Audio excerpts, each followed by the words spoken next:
Ngayon nga ay malaki ka na, nais mo'y maging malaya, di man sila payag, walang magagawa.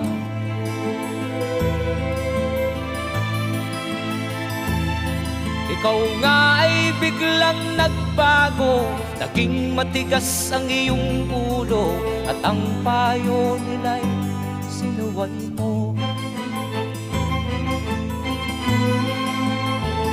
Di mo man lang inisip na ang kanilang ginagawa'y para sa'yo.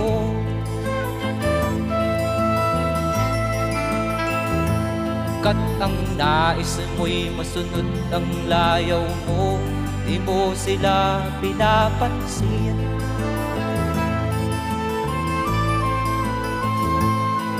Nagdaan pa ang mga araw at ang landas mo'y naligaw, ikaw ay nalulong sa masamang bisyo.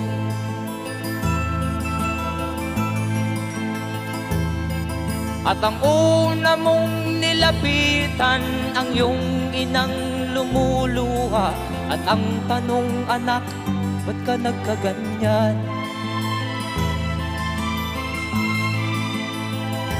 At ang iyong